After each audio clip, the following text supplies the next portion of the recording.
Welcome to Are You a Robot? Thanks for joining us. Today we are talking with none other than Sidney Madison Prescott.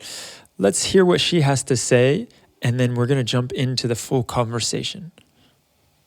My name is Sidney Madison Prescott, and I am the Global Head of Intelligent Automation at Spotify. My team runs the initiative to advance our human workforce within Spotify through the use of robotic process automation, machine learning, and artificial intelligence. And I am based out of New York City. So before we get into the full conversation, I just want to say a few updates. The first one is that Sidney has a book coming out in March. You can pre-order it by following the links below. I'd highly encourage you to do that if you find anything that she says at all relevant today. The other thing that I would say is just a bit of background on what we're doing here with this Are You a Robot podcast and videocast. This is a series where we aim to explore some of the biggest and greatest questions that stem from AI and related technologies. The way that we're doing this is by grabbing some of the brightest minds in the field so that they can come on here and talk with me about what exactly they're doing, how they see the state of things right now, and if there are any best practices that we can take from how they're doing things. Maybe they're on the cutting edge and they can show us a few ways of things that are being done in a proper manner. The next thing I will mention is that the conversation doesn't stop here. We have a Slack community, and I encourage you to jump in it if you like anything related to AI ethics or AI governance. That is the place to be when it comes to having a conversation around what we talk about in these episodes. So there's all kinds of smart people in there. I am not the only one, luckily. There are incredible minds that are very generous with their time and their knowledge. And I encourage you to jump in there, say hi, let us know what you're working on and how you see the state of the world. Last but not least, I want to give a big shout out to our sponsors, EthicsGrade. Without them, we wouldn't be here, and we definitely would not have the high caliber and quality of participants that I get to interview. So if you are looking for a benchmarking firm when it comes to AI, check them out. Also, if you just want to see what your AI ethics score is, you can follow the link below and get that right away. Now, let's talk with Sidney and hear what she has to say. Are you a robot?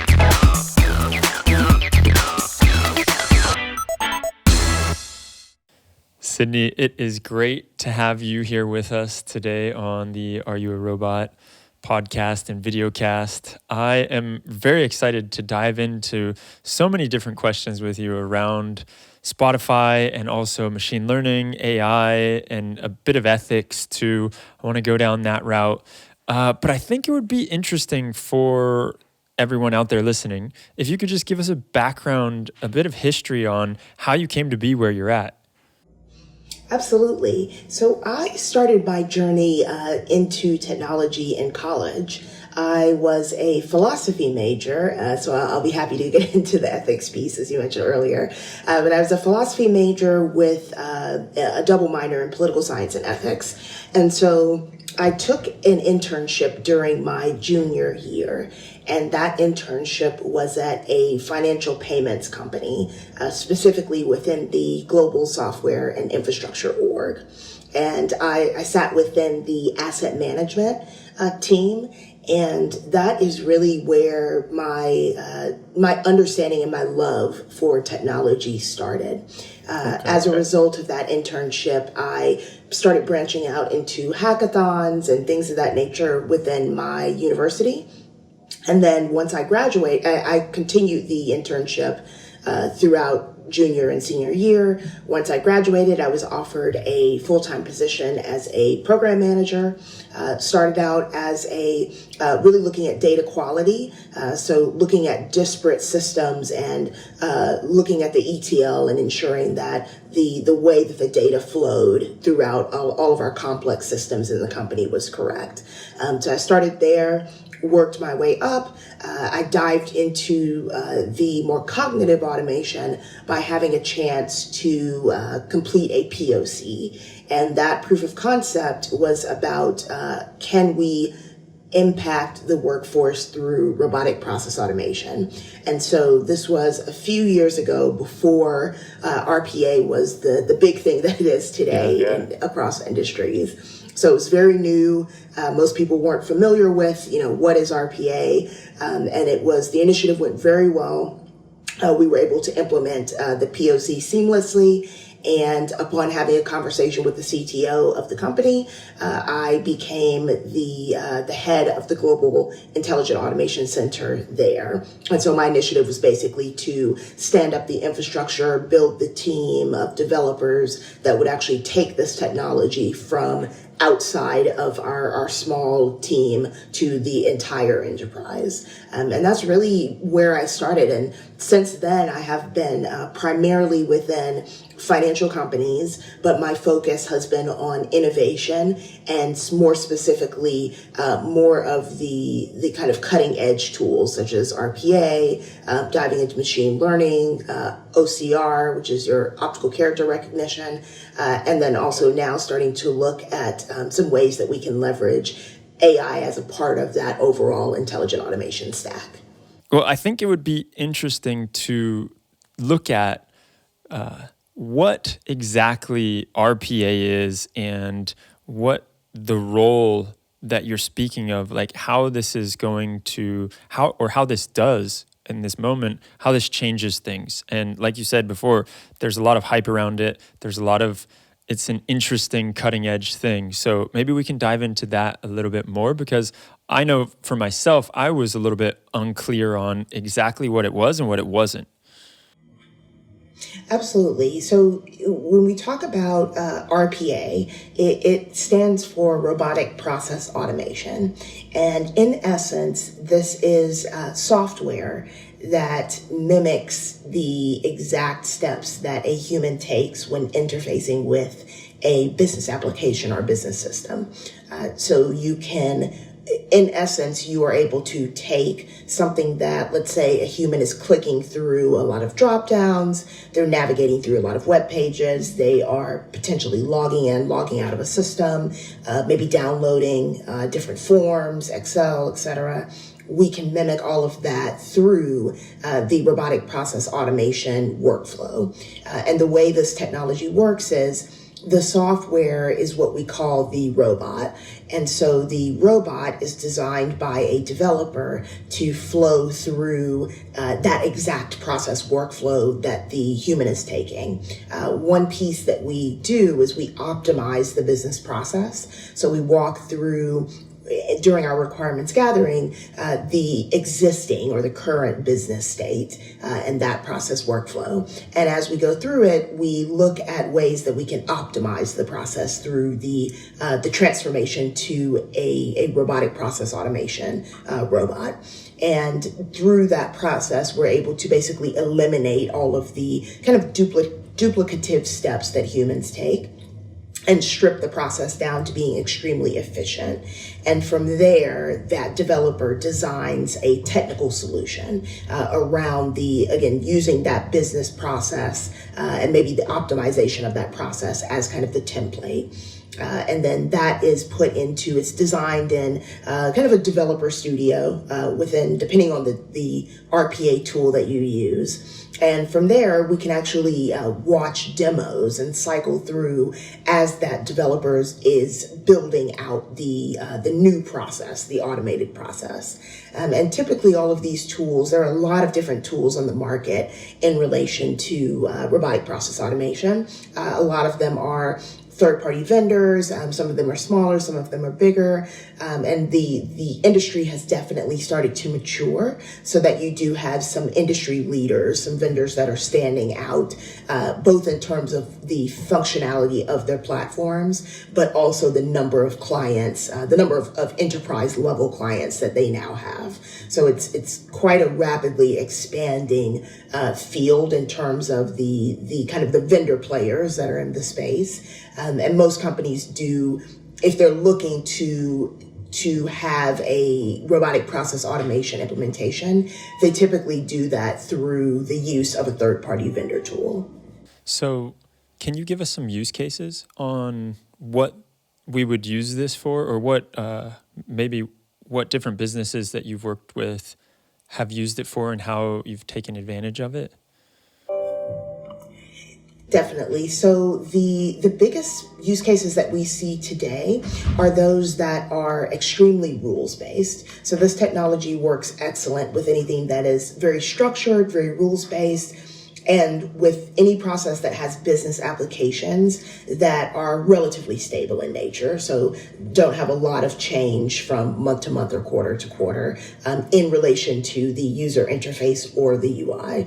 And this is because the robot can typically work with the user interface of the application to actually begin to automate the process. And so the use cases we look for, as I said, very rules-based. An example would be someone logging into, let's say, Salesforce, wanting to navigate to a specific report, wanting to curate the data in that report, and then wanting to download that report and send it off to another user.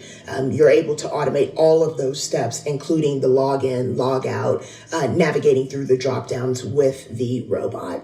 Any sort of navigation through drop downs, any sort of emailing out additional stakeholders, different attachments. The bot is able to attach something to an email to send to someone. You can schedule the emails to routinely kick off, and you can also schedule the process to routinely kick off. So if there's a specific time frame that you need the bot to work within to meet your process SLAs, you can actually schedule the bot from the orchestration layer to be able to kick off at a certain point in time. I'm actually realizing that it's like when you have the boards and you go and you take one card from one column of the board and you put it into another, and just by doing that, it kicks off a few different processes. So that would be an example, right? If I'm understanding it correctly. Yes, and you can definitely create very complex processes as well. So if you have the need to navigate through multiple applications, conduct multiple steps in each application, that is feasible through RPA as well. So it's really any process that is very rules-based, is very structured, has stable business applications underneath, a process where the underlying business logic is not going to be subject to change, I would say in the next 6 months or so. And then also processes that have heavy data manipulation. Those are great processes for RPA.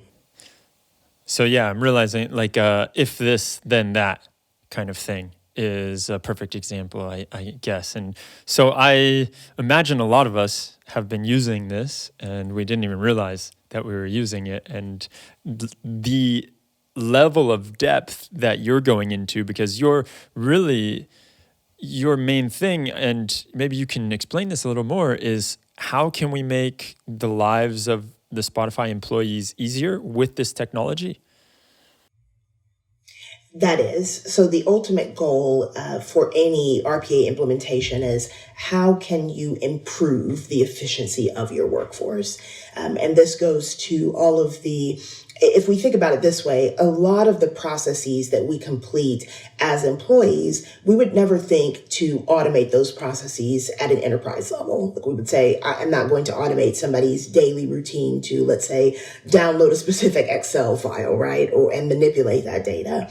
But what we fail to realize is those processes are extremely tedious and they take a lot of time away from our employees being able to do more value add work, work that actually requires more cognitive thought from someone. And so the goal for RPA is, how can we strip away those very repetitive tasks to provide that time back? But also, in automating the process, we are improving a lot of different attributes about that business process. So we're improving the data quality, right? Which a lot of the time we see is impacted by mistakes or errors that humans make. We can improve the throughput. The robot, doesn't take breaks, it doesn't take vacation, so it can run, 24/7, with the exception of any downtime needed for updates to the underlying applications. So there's a wide variety of benefit that we get, whether it's data quality improvement, whether it is increasing the time that we give back to our stakeholders to work on bigger projects. But the entire goal there is, how do we optimize our workforce and have them really work on the things that are going to provide a lot of meaningful value to the enterprise versus those kind of type and pivot types of activities. Yeah, that makes complete sense. And it's making the workforce more efficient. And so I know that you're also dealing with machine learning. And is it in that same respect, or how does that come into the equation? Yes, so we're starting to look at machine learning very specific to our OCR initiatives. So we have a lot of initiatives where we are looking at, RPA is very good at automating processes that have machine readable data. So data that is very structured in a specific format that the bot can navigate to. It is not adept, however, at addressing any processes that have unstructured data. And so this is where the machine learning comes in. We are able to help the robots, in essence, to understand that the data that they typically would not be able to understand. So going back to that rules-based, if it's structured, the bot has a very easy path. If it's unstructured data, the bot has a hard time being able to understand that and to basically run through the process. So with the machine learning, what we do is we create a lot of different models where over time, in essence, the robot learns how to navigate through, let's say, a specific form. It learns where specific attributes are on the form and how to pull those attributes. It starts to learn the deviations and what should happen with those deviations. Should those be exceptions and pushed into a specific workflow, or should they be? Can the bot learn how to actually process those over time? So it's really combining the machine learning with the optical character recognition, and that gives you a higher chance of having throughput that would make sense for you as a business. Typically, when we don't add that machine learning component, the straight through processing rate, or the rate that we receive the data out that we can actually leverage, is quite low. With the machine learning, we actually can reach much higher levels of straight through processing, which means that we no longer need a human to intervene in that process to take a look at a wide variety of exceptions. So I feel like the obvious next question is, this is what everyone cries out about, right? About the machines are going to take our jobs. And so I'd love to hear your take on that. And because essentially what you're saying is like, yeah, we've optimized so much that a human doesn't even need to be in the mix. But I also hear you saying that we're making sure that the humans aren't doing this because it's tedious, it's repetitive, and they don't need to. So how do you balance those two? Yes, that's a great question. So sadly, I think there has been a lot of hype around the machines taking over. Whether it's, I've read articles, I've seen videos, and it's always, this is a threat. Automation is a threat. But we know, as we've seen through all of the kind of industrial technical revolutions, we as humans can leverage these new waves of innovation to actually almost augment ourselves. I mean, if we think about it, we've already augmented our ability to travel faster. We've augmented our ability to speak to one another, right? We're speaking in different locations, right?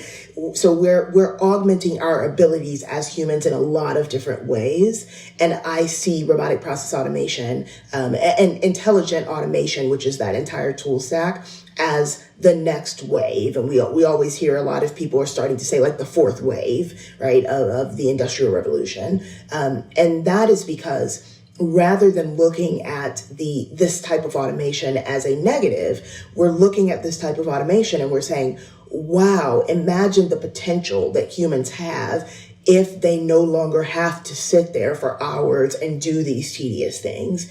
Imagine the potential that humans have if you no longer have to double check everything because you're afraid that you made a mistake, right? And that you can just send something through a system without having to worry.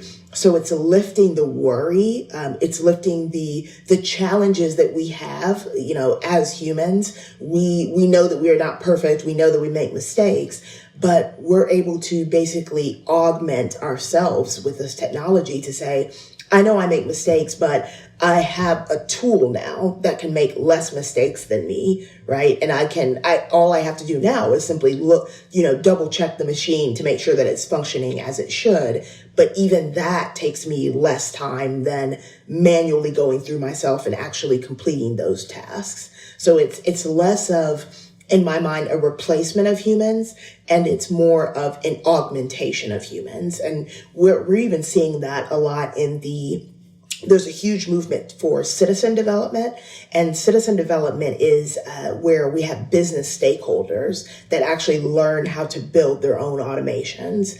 And those stakeholders then are able to basically automate all of their very low level, low hanging fruit processes. But through that, again, what we're doing is we're saying, here is a tool for you. Like each employee, here is a tool, just like you use Excel, just like you use Word.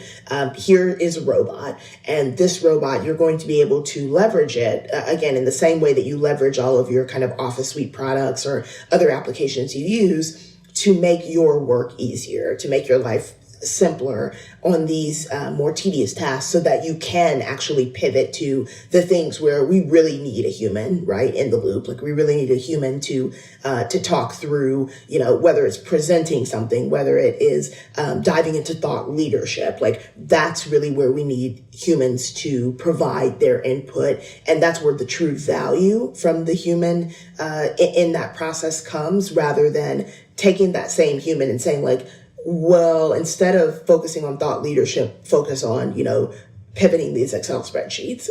It's just a change in I would say the mindset of when we say work and we say work responsibilities, what does that? Yeah, that's such a good point. And I think it's actually perfect to talk about one of the other guests that we had on.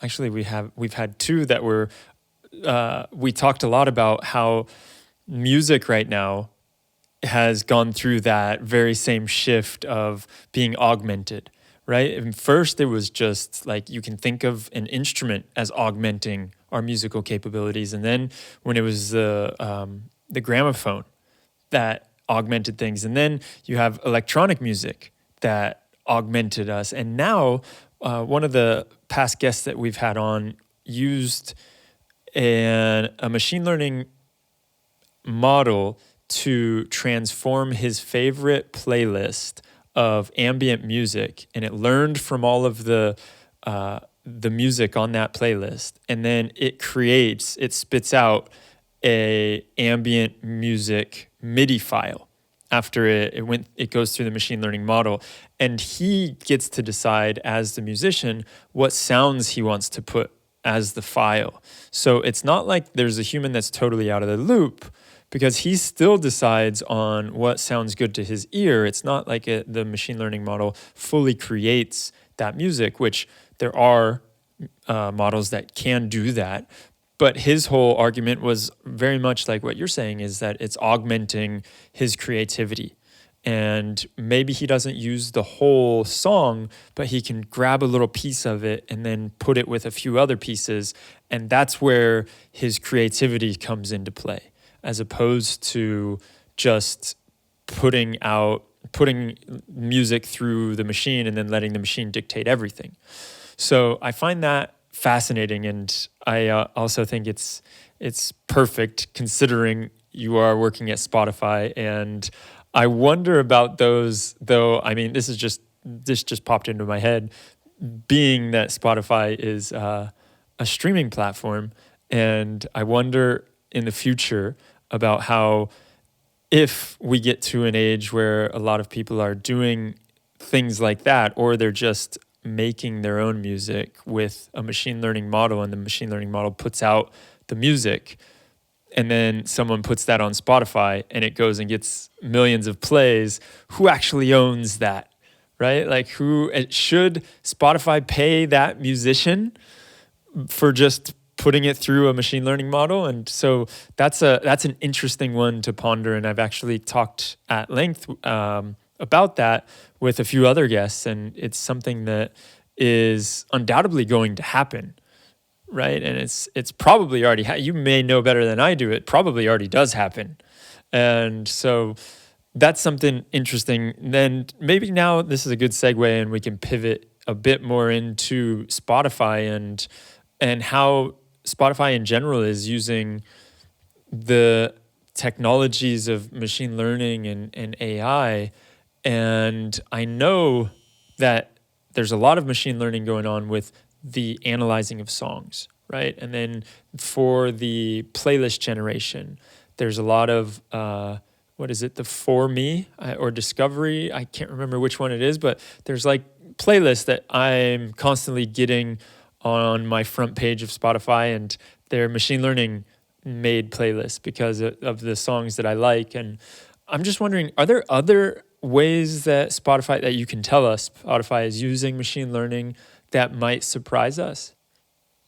So I can't get into like this deep specifics, but I can speak to the ways that my team is planning to leverage machine learning. So one of the big initiatives that we are hoping to pilot this year is when we have robots, and it could be any process, if it's a treasury process, a tax process, FP&A, et cetera.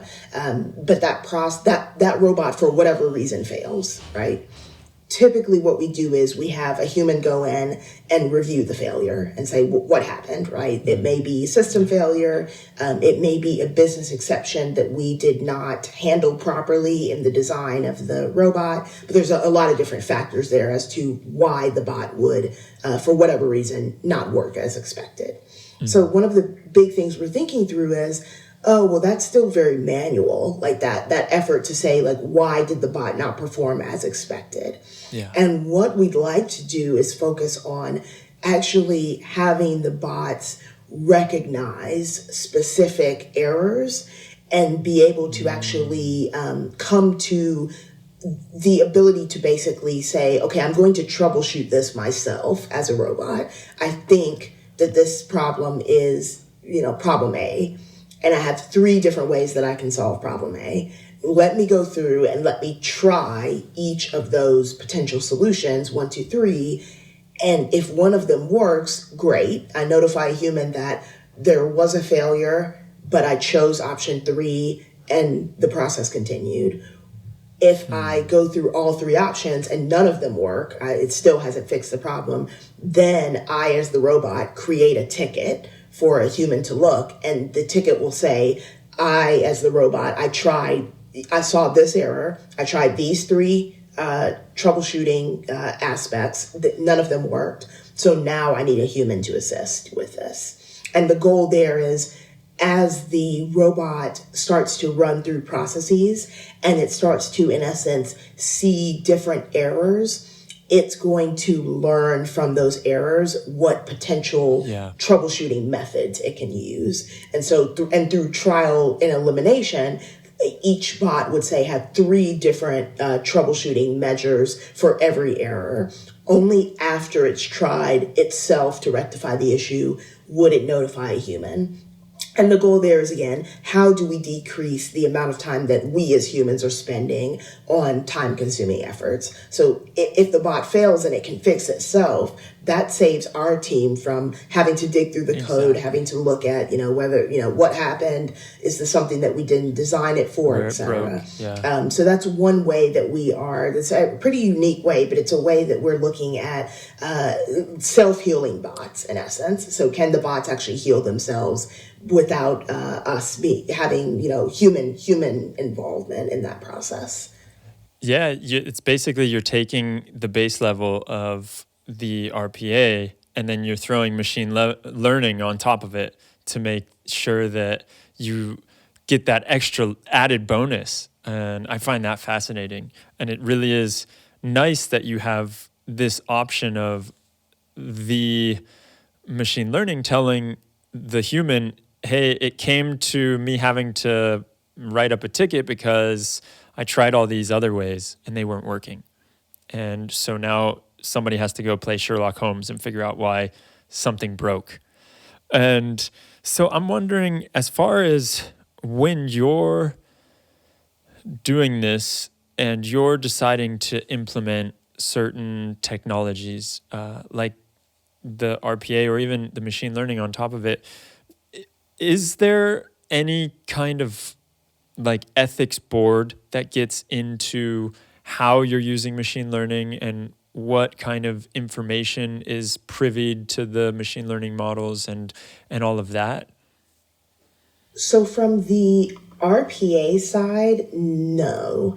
The way that we typically handle that, though, is we are required to interface with our compliance teams.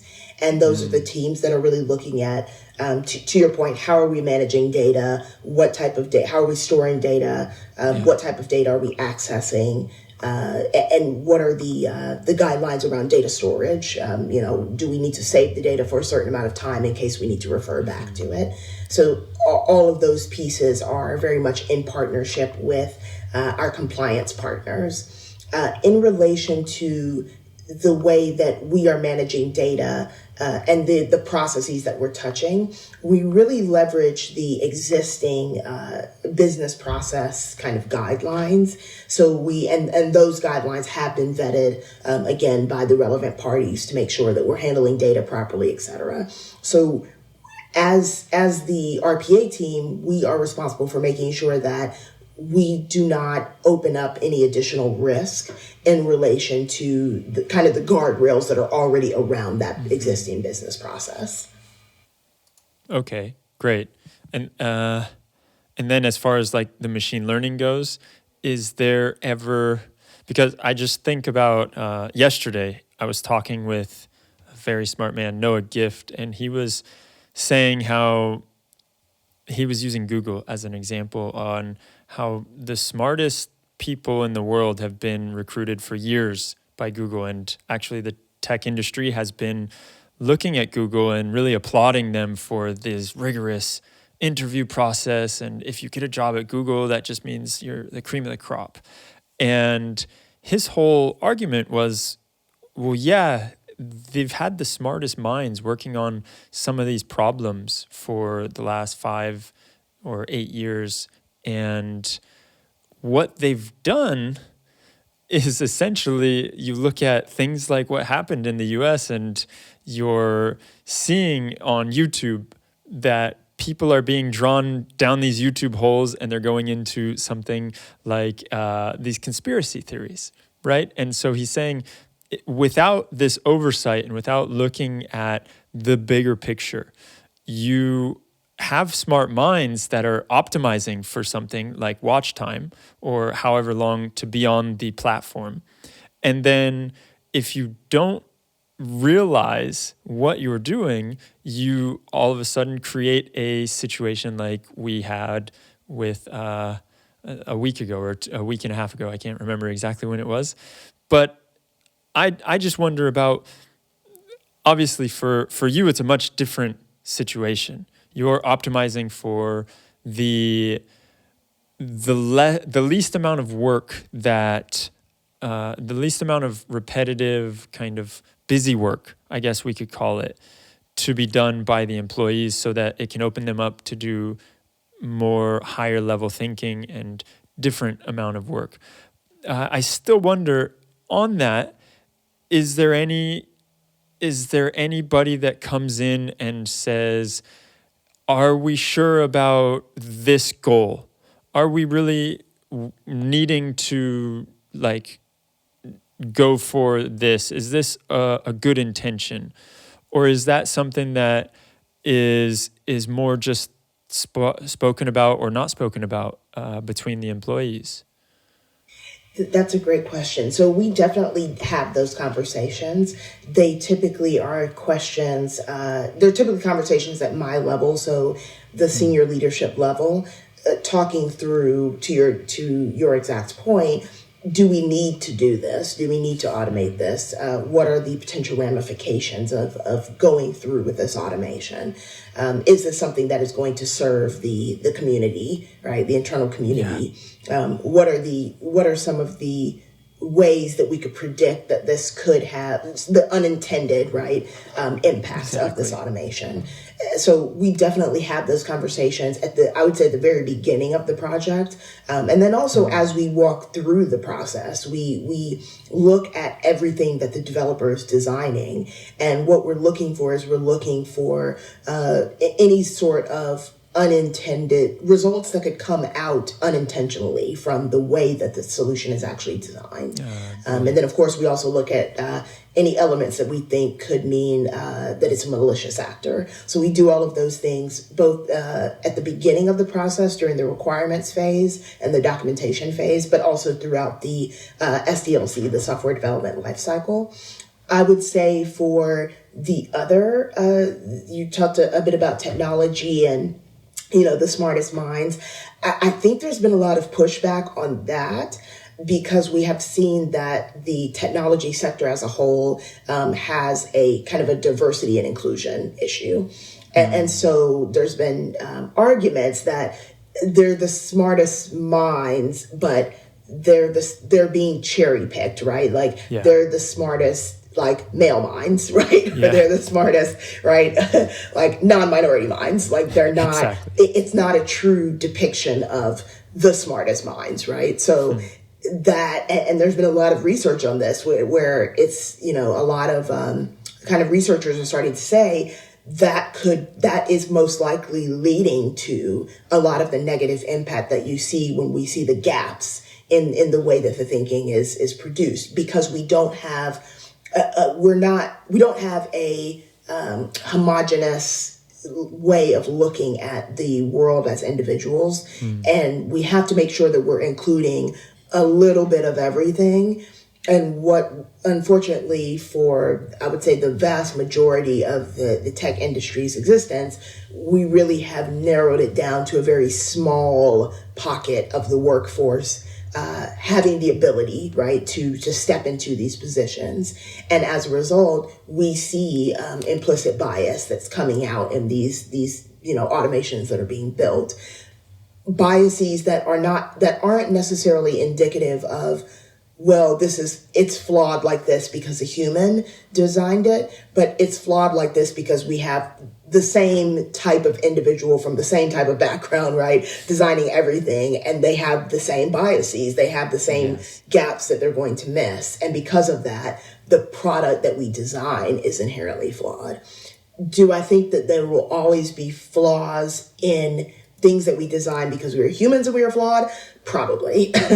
Do I think that we can dramatically reduce the number of flaws? And then that even goes even further is, what do you define as a flaw, right? So then you can get really, really esoteric with it. But if you just go to the baseline of, okay, we want something that performs as intended, right? That's our definition of not flawed.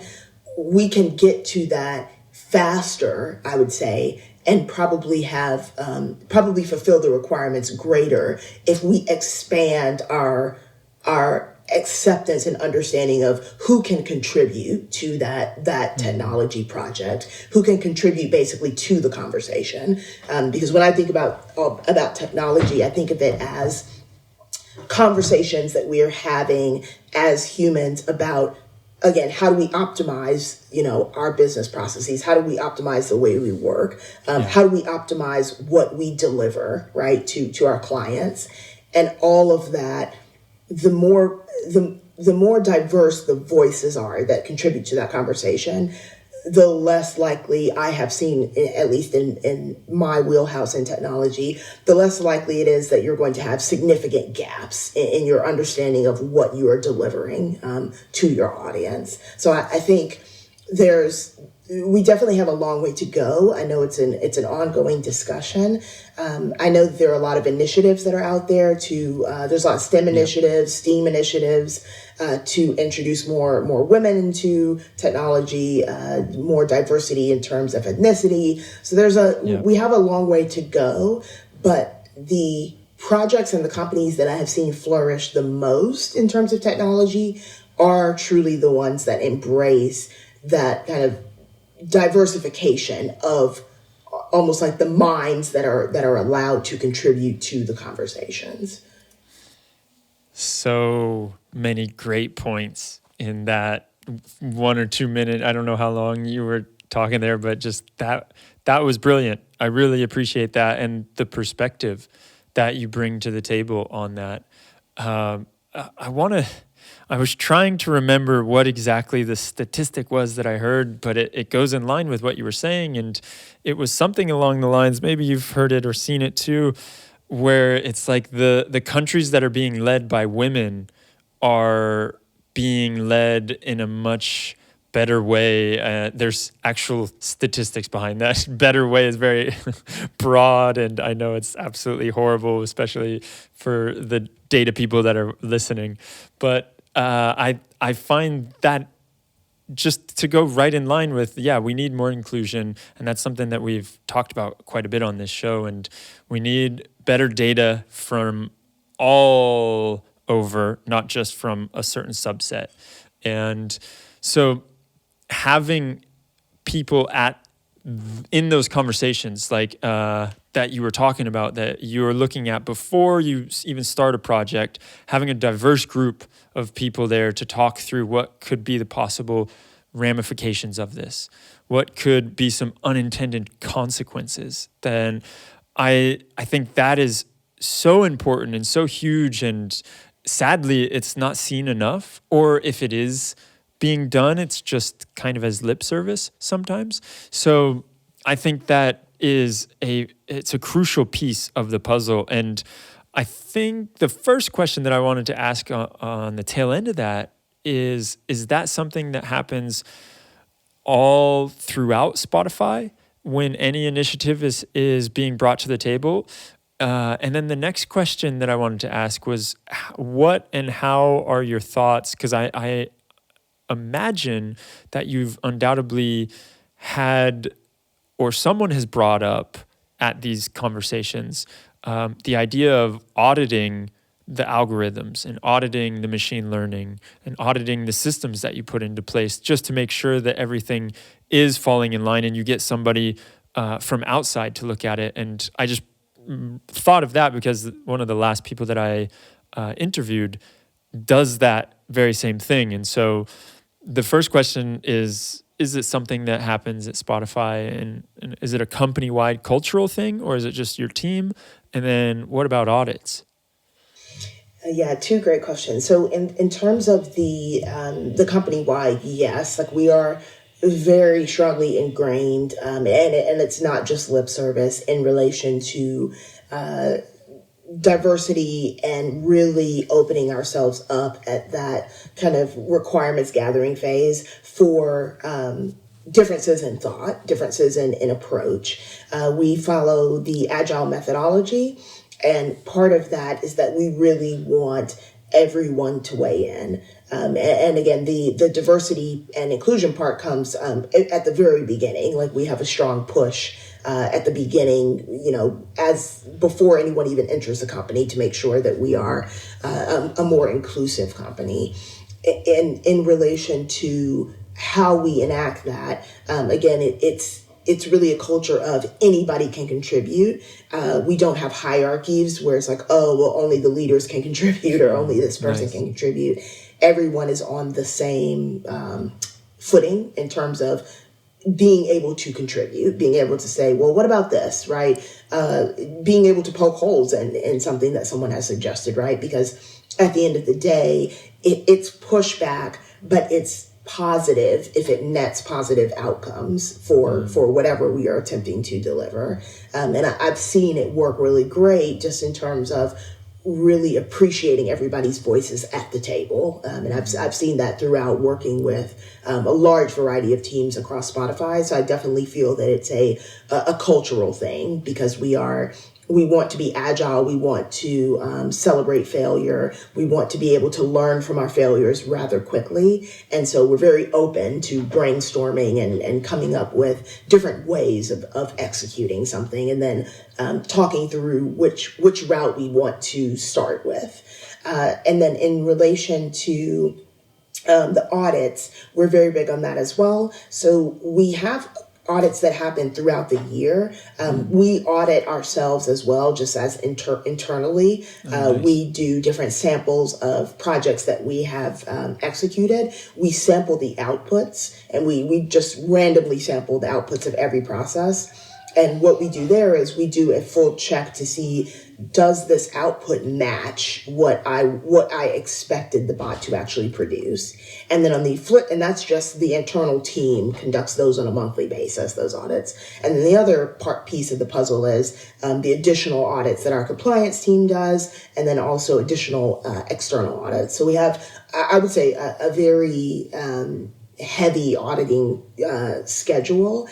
And it's very robust because, again, it's from the internal team itself. It's from the team that sits outside of us, which is the internal audit team. But then there's also external audit as well. So we really have 3 layers, which makes it a more holistic approach, I think, to making sure that the automations that we are building, that they work as intended and that the outputs are what we expect them to be.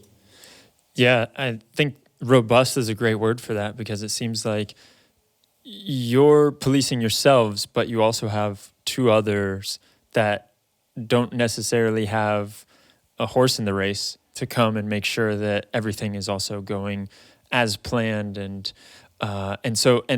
correct me if I'm wrong, then I understand that's kind of company culture standard also. Very much so. We're very much driven to make sure that we are producing anticipated results and holding ourselves accountable. I think is another big piece. Every team that I have worked with and teams across Spotify really do hold themselves accountable for what's delivered, and that's done a variety of different ways. But in essence, it's about really internally checking what your team is producing and ensuring that we don't bake in our own assumptions about what's being delivered, because I can say, oh, I delivered a perfect product, but then my stakeholder could say, no, you didn't, because you missed half of the requirements that I wanted, right? So it's about really listening, really receiving the message of, am I truly delivering what I was expected to deliver, right? Are my stakeholders happy, whether that's internal stakeholders, external stakeholders, and the biggest piece, and this is very much company culture, how can I continuously improve? How can I continuously improve my partnerships? How can I continuously improve what my team is delivering? And how can I continuously improve the partnerships that I have with my team members so that we can be a high performing team within Spotify. Excellent. Yeah, and I know that Spotify is quite well known for its 2 pizza box engineering teams, and the engineering blog is very transparent. When there are problems, they make sure to show the world, hey, here's how we fixed this. And so I applaud Spotify for doing that. I wonder, you see probably behind me that I have a guitar. I have some music on Spotify, and I am asking for a friend, what do I got to do to get the algorithm to pick up my music? Actually, it's I'll be completely transparent. I'm not really in that wheelhouse. I do know that it has to do a lot with the number of, I know that it has to do with the number of plays. Like basically, like in essence, the more plays that people have, because the algorithm is basically picking up personal preference, right? So the more people that listen to your music and say, oh, that's my personal preference, or they listen to something that is tangential to your music, and then they get a recommendation like, oh, you should try this music as well.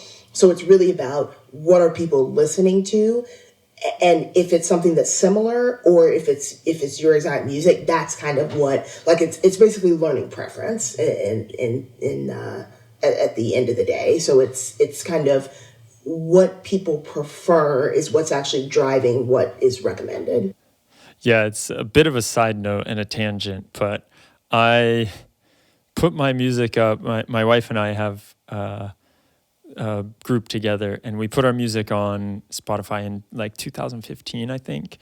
And after a few months on the platform, all of a sudden we had thousands of plays.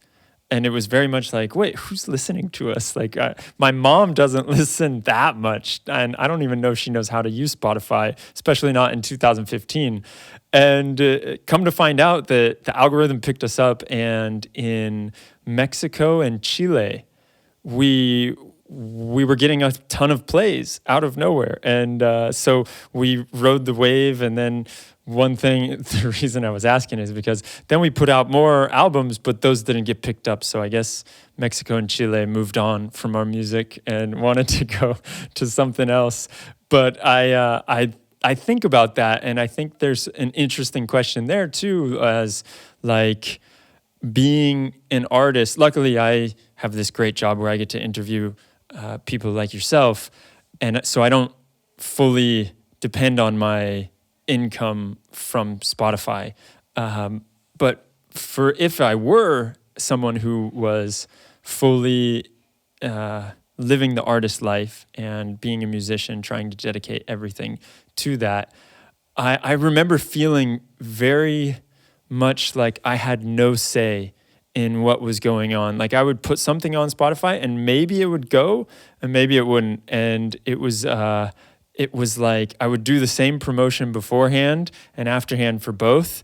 And then some of them just got picked up and others didn't. So I remember thinking, wow, that would be very hard if it were my only source of income. And there's a whole nother ethics talk that we could get into there. I know it's not your wheelhouse, so I want to stick to what you feel more comfortable talking about. And I think that one of the final questions I have for you is jumping back to what we were talking about in the beginning and the machines taking over these lower level tasks so that we can have humans do other things. And I'm wondering, in your eyes, what do you see,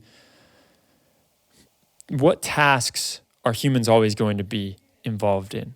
Like and especially because you're kind of on the bleeding edge of this and you're seeing what is going, if it's not already gone in Spotify. Maybe in other companies, they still have these jobs or these roles or whatever, or these tasks. And maybe even at university, they're educating people on how to do these tasks. But really, when you get into the workforce, those tasks don't need to be done because of things like the automation. And so as someone maybe speaking to people that are in the workforce or they're trying to reskill, or maybe they've been affected by COVID and they want to get out there and do something different, what would be a good path to go down that will assure the automation isn't going to affect us? Well, it's interesting because I think that all of the fields, like I said, I work within the financial engineering team, but there are so many other fields, including like HR, legal, and others that I touch with my work. And what I've seen is those jobs aren't going away. They're simply changing. So we still need lawyers. We still need HR professionals, right? Like, I don't think those jobs are ever going to go away. I think the essence of what those jobs entail changes, right? So it may entail less, again, of that pivoting back and forth, shuffling papers type of work, and more, strategy, like strategizing new approaches, strategizing new products, those are things that we can't take that away with robots, right? Like, those are things that we need human intellect, in essence, to be able to provide to us. And I see that across different industries where, again, the robots are more augmenting what humans are doing. And that is changing what the job responsibilities are, but it's not necessarily changing the fact that job still exists. It just exists now it exists in a different capacity, right? So now you may learn less about Excel macros, right? When you go into, let's say, an auditing firm, and you'll learn more about RPA. You may learn how to build your own robot to be able to do what the macro was doing. So I think it's going to be like, whatever role you are in, and regardless of industry, every industry, as I said, from legal to finance, it's less about being worried about whether your job will be taken away and being more open to learning the technology, because I think that's where we're going. We're going in a way where humans will have to be willing to upskill themselves and be ready to upskill. And we're seeing that with this big citizen development movement that I spoke of earlier, where it's all about, okay, we're actually going to train business users to build their own bots. That doesn't take away their job. It actually enhances their abilities, because now they've been upskilled on how to build a robot. They can, in essence, build out their own kind of low-level processes without needing to rely on an IT team.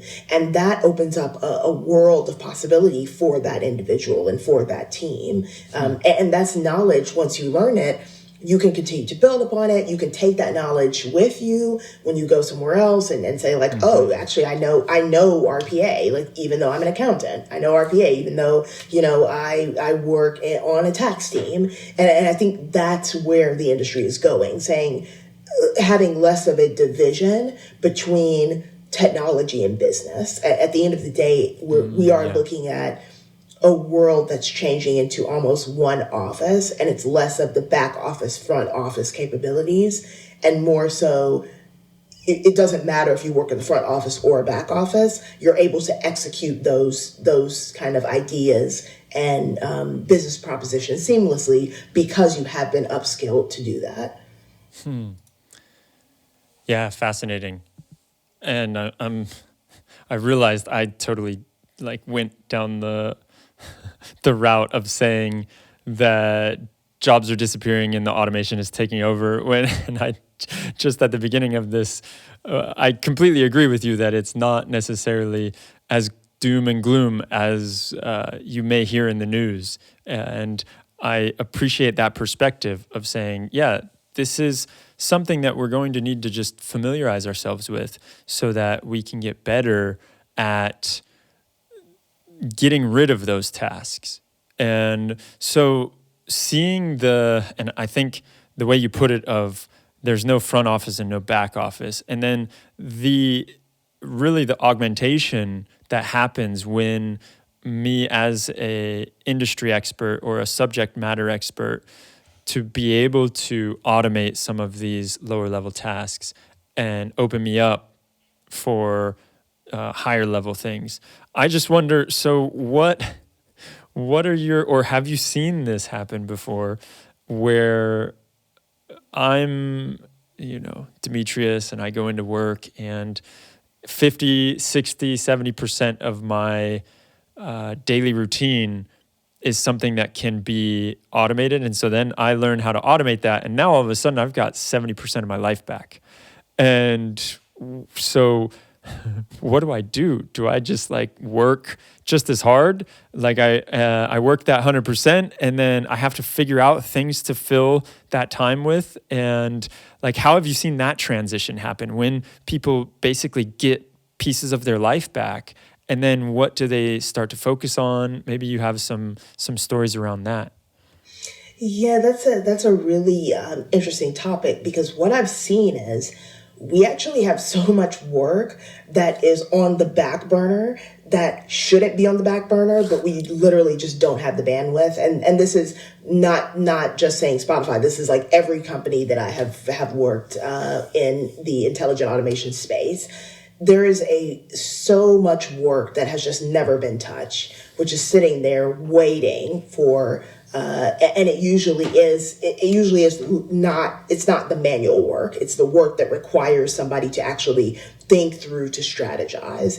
And that work ends up sitting on the back burner, sometimes for years, just because the team doesn't have the bandwidth to get to it, because the amount of kind of tedious, like day-to-day things they have to do just take up the majority of their time. So what we've seen actually, and again, I've seen this at every company that I've worked in the intelligent automation space, we actually see that once that work gets stripped away by the automation, the workers usually can pick up, though they usually already have a whole slate of work that just hasn't been touched, that even the leadership will say, like, this is a priority, but we just haven't been able to get to it. Like, we don't have the bandwidth, we don't have the, we don't have the resources, et cetera. And so they're able to then pick up those things. And it's a really great thing to see, because you see in real time the impact that lifting those tedious manual tasks away has on more value added things. Like, so it's not that work gets automated and then the person is kind of sitting there twiddling their thumbs. It's more so like, exactly. Oh, this is so great, because I've had like 4 or 5 projects that I have not been able to get to, that have just been sitting there, and there are people waiting on those projects, but I just haven't had time to get to them. So it really does, or even additional functionality. I've seen teams say, we actually are not really delivering what we should be delivering as a team, because we are doing so much, paper pushing and things of that nature. Like, that's really not what we're supposed to be delivering. We're supposed to be delivering X, Y, Z. And so they're able to pivot to those things that they have not been able to deliver as a team. So I think that's really where we're going, which is we know that there are things that we should be doing, initiatives that we should be enacting or working on, that we just don't have time for. And now, as a result of this automation, we say, well, I finally have time to get to that project that, we've been saying we think it could have a huge impact on the enterprise, but we just haven't had time to get to it in a year and a half. And I continuously see that throughout the work that I do, which is we have more than enough work, but we as human beings, right? We have a finite amount of time. Like, we can't do it all the time. And so what this is allowing is to say, like, oh, well, we can't do everything all the time, but we can do a lot more now that we automate all those other things away. Like, now we can really open up and expand what it means when we say, like, we can deliver, specific objectives for the company. Yeah, I could see that. It's a recalibration. It's making sure that, and it's funny, I guess that's a human nature trait, that we like to put more things on our plate than we actually can handle. And so the other thing that I was going to ask along those lines, I mean, you mentioned learning about how to automate and learning how to work the programs. That's something that would be very valuable. Are there other areas that you feel like are definitely, because you mentioned at the beginning the giving presentations, that's something that can't be automated, right? The what was the other one that you mentioned? I think it was these critical thought kind of tasks that we have to go through. Are there other things that you feel like they will never be touched by automation because it's just too much of a human thing? Yes, I definitely think the building of teams and kind of the chemistry of the teams, like, that is something that I believe will remain distinctly human. I think that things that require, that's the perfect way to put it, things that are distinctly human, like empathy, right? the ability to, I forget what it's called, but the ability to see ahead of where you are in time and space, right? Those types of capabilities, those are things that are very distinctly human, which, I mean, there could be some arguments like one day we'll get to that place with AI, right? But we definitely are a long way from that happening.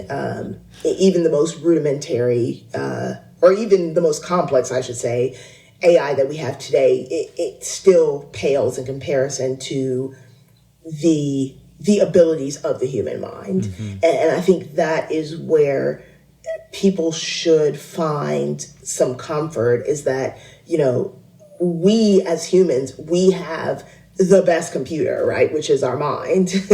So knowing that, it's like, oh, okay, but I can actually augment that computer with these other kind of more primitive computers, which is the robots, the AI, the machine learning. And that's how I think of it. Like, there's so many things that are just uniquely human that we may or may not ever be able to automate, but that's okay, because there's a lot of things that we can automate and take off of our plate. So it's kind of satisfying, because I think there is definitely a balance there. There's definitely a cadence where we can say, here's the things that we do very well as humans, whether it's empathy, whether it's, again, understanding like time, space recognition, like all of these different things. We can do that.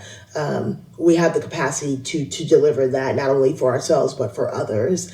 And even if we never automate that, that's not necessarily a bad thing. Like, there's some things that we will always keep, and then other things that we'll say, you know what, like, we actually don't need to do this. It's the same thing as any other technology we've used, like cars, right? It's like, okay, do I really need to walk 1,000 miles, or would I rather use a machine to be able to get me 1,000 miles, right? So it's not taking away the importance of my ability to walk, right? Just because I use a car. And I think that's how we have to think about technology. It doesn't take away your ability as a human being to do these things. It simply frees up your time to do other things, right?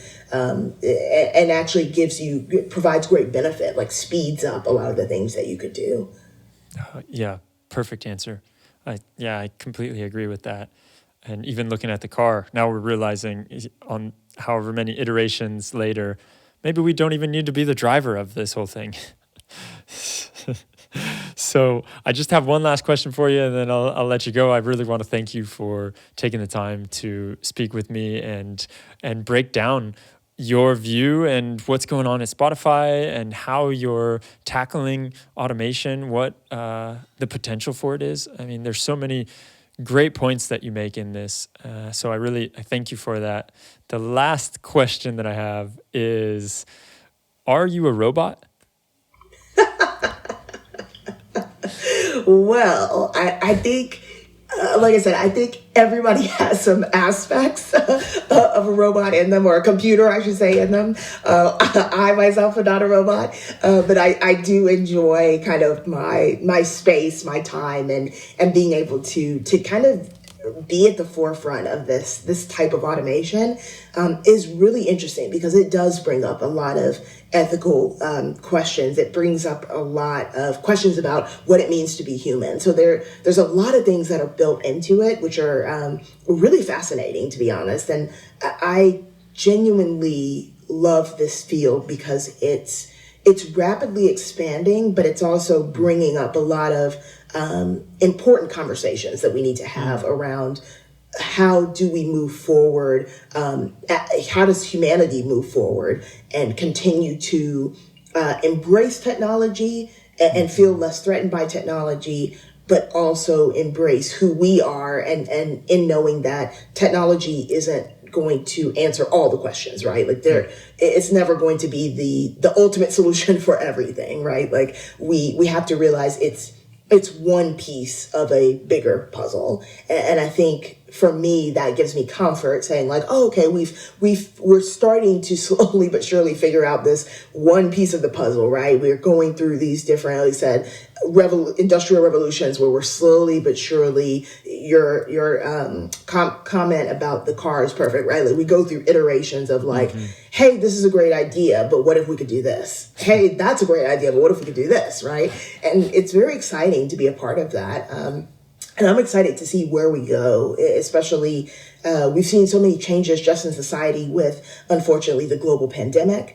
And I think there's going to be a lot of interesting things that come out of solutions to not being able to be in direct contact with other human beings. And like, how do we, I mean, there's a lot of conversations around that right now. So that's going to be an interesting piece of the puzzle. The virtual work, right? The virtual workforce is another piece. And I think that's going to be impacted by robots a lot. So I think I would end it by saying, like, it's okay not to be a robot. I think being a human is pretty great. But I would also say that it's also okay to not be afraid of technology and afraid of what it can do for you, because it really can enhance your life, whether it's in music, whether it's in the health technology field. I mean, there's just so many, it's so applicable to so many things that it's a really astounding field to be a part of. So Incredible. Yeah. Perfect way to end. If anyone wants to reach out and connect with you and speak more, what's the best way to get a hold of you? Oh, a couple different ways. So I would say LinkedIn. I'm on LinkedIn as Sidney Madison Prescott, Sidney with an I. And then I'm also on Twitter at Sidney in the city. And then I also have a book coming out. I forgot about that. So I have a book about specifically about citizen development, and it is called The Citizen Developer's Guide to Studio X. So it's all about, and it's a hands-on book. So it's all about, take this book, there's actual exercises in it, and you can learn how to build out your own simple automations through the book. And that's coming out in March of 2021. And it is, I believe it's on pre-sale already on Amazon and a few other of the booksellers. Perfect. We can leave a link to that below if anybody is interested in checking it out. And also we'll put all your social details in the description too. Sidney, thank you so much. This has been incredible.